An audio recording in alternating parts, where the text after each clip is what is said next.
This is Tudor Francis welcoming everybody to the International Alvis Day 2013 here at Killerton House, Exeter. We've got a lovely turnout, we've been very fortunate with the weather and everybody has been very happy and very friendly. The hotel was fantastic and all the events that you organised over Friday and Saturday were just first class. So thanks very much, Tudor. Thank you.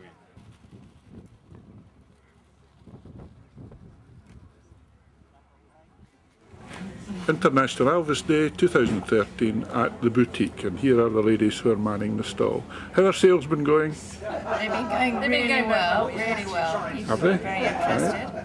We've sold lots of everything. Yes, we have. You don't have any umbrellas, do you? We did have some in the car. No, we won't need any, but I've lost my Alvis umbrella. But, I'll ask my husband. You right. probably know. Okay. Right, well, good luck.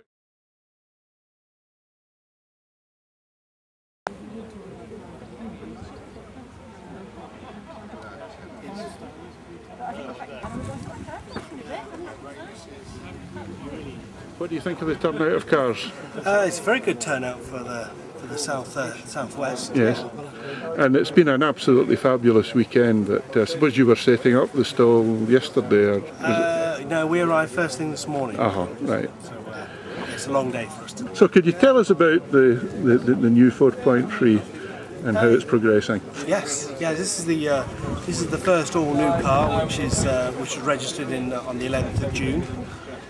We're some proving miles on it and doing a few more detailed specification, and they'll be shortly ready for delivery. Right. So, yes. Okay. So then, firm orders will be appearing soon. Yeah, we'll do the final costings and we'll be offering them for sale at that point. The main objective is to make the car as close to the original car as we possibly could. We've only changed things that the legislation have made us change. If you have a look at the car, you'll see there's disc brakes all around, which was the way of getting self-adjusting brakes. Yes. We've got a few more safety items like seat belts that weren't fitting into these type of cars. Tried to do it in a sympathetic and period-looking way wherever we possibly. The base engine is exactly the same as the original specification. We increased the compression ratios to suit modern fuels, and the injection system and engine management allows us to match the emission requirements that we need for today's cars. So your enthusiast should really think this is the ideal vehicle for him? Yes, I think I think a standard 4.3 was listed as 14 to 16 to the gallon, and I think this will probably do somewhere near double that. Yeah, excellent. Okay, thank you very much. Thank you.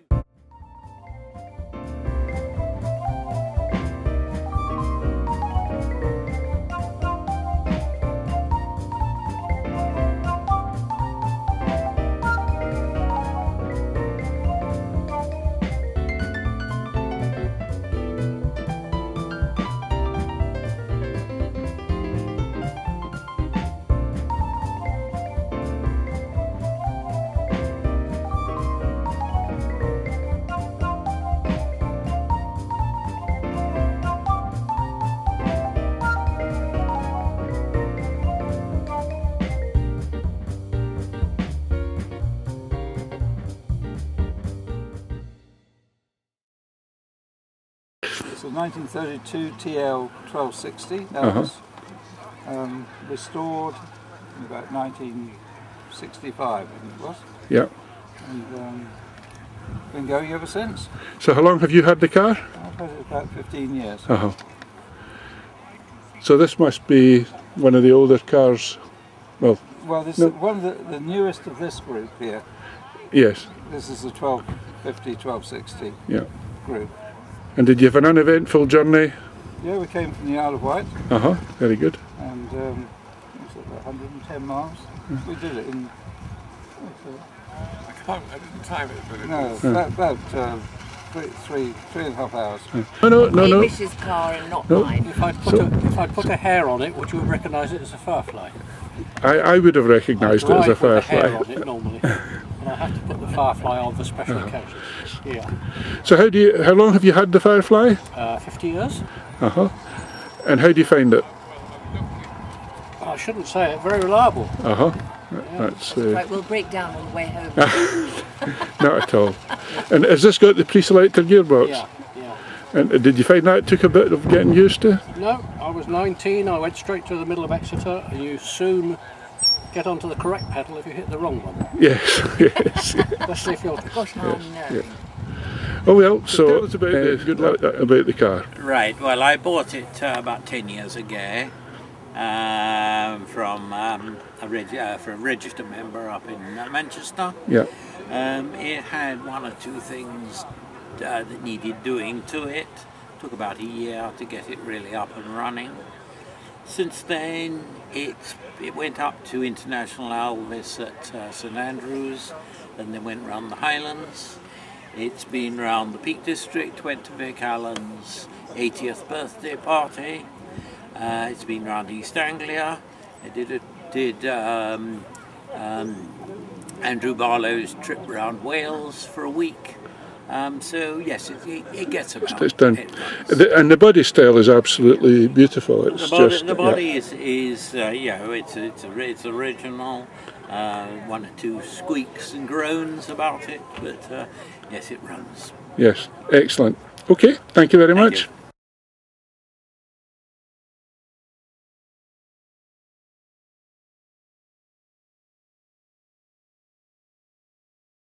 Tell us a little about your Speed 20.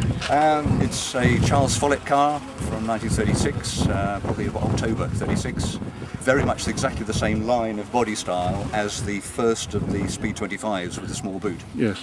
And it spent most of its life obviously in the UK until about 1962, and then got shipped off to Texas, as so many Alvises did at the time. Yeah.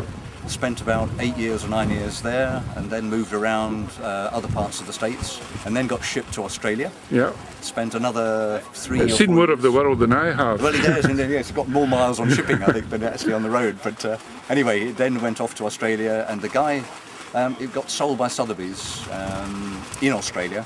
But a guy who bought it actually was an Englishman who got an estate out there, and he thought, oh, I can sell this. It was just at the time on the big heights of '89, wasn't it, when the prices went up. Yeah. Buy it in Australia for about, what, 30 grand, and then take it back to UK and sell it for, you know, 60 or 65. Yeah. He put it on the market when the market plummeted down to 1990, 91. So I was in the market for an SD saloon because that's all I thought I could afford, and then the price kept coming down on this one, and it went to auction and didn't sell, and I thought, well, if I bid a little bit more than what the auction reserve was, I'll see if I get it, and I did. Yes, oh, that's excellent. And it saved it disappearing off to Belgium. So yes, super. When we came over Holden Hill, coming up from Paynton, but it's been Devon weather and it's cleared up beautifully, and we've just got the most fantastic number of cars here, which somebody counted at 140. 140 cars and some wonderful people. Yes, you could say that. Some wonderful people. Certainly 12 overseas guests, but even more than that. And we've even had people from Scotland come down.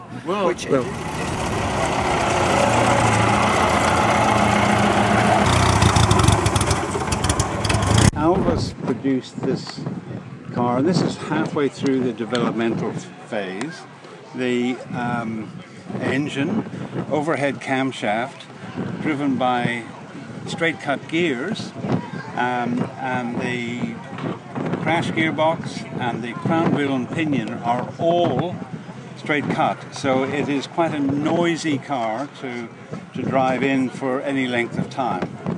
The supercharger, which is also has straight cut gears in it, we restored the whole engine, including putting new steel conrods in. The supercharger was interesting because it wasn't producing much horsepower, and we overcame that by increasing the blower pressure, and that was done by decreasing the clearance between the rotors. Alvis made their own superchargers by using Teflon. Teflon it reduces the clearance from what was 8 thou to 3 thou, which is the correct clearance. So we get 5.5 pounds of boost, and the original machine gave 6 pounds of boost. So that's why that's happened. The other aspects interesting aspects of the car are the inboard brakes, which are drum brakes. The suspension, which is a series of springs, no shock absorbers, and these, if you want to race the car, you tighten up these nuts to give a more of a clamping action between the springs. The rear suspension is independent. Yes. It's got its forward-facing arm with a spring underneath to control the movement. There's a ball race in here, and there's a short shaft along this cross tube, and with another ball race at the end of that, both totally independent of each other. The car's quite heavy. I've never actually put it on a scale, so I don't know, but it would have to be 1.25 tons, I would guess. So, but the supercharger gives it a really sparkling performance, and they were aiming for the 1.5 litre class, which is what they did quite well. This is when we bought the car, it didn't have a body, so we built a body, and this is a Ulster TT replica body. Well, that's quite appropriate, having an Ulster machine. The car originally had a Le Mans body, which is just different in the tail.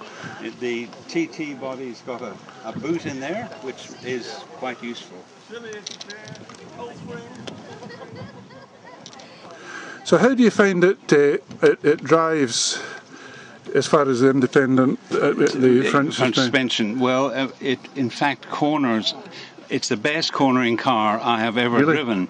It corners absolutely flat. There is no leaning movement there at all. Incredible. Yeah, it is really, really good. And how long have you had the car? I've had it about 10 years.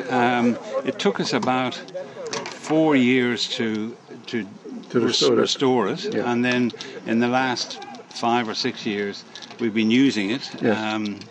And not a great deal. To sell the car because I have 2 other Alvis cars, a Speed 20 and a Silver Eagle, and I want to finish the Silver Eagle, which is my current. That's about all I can tell you about it. That's absolutely terrific, and we've now got it on the record. So thank you very much indeed for your time. It's a pleasure.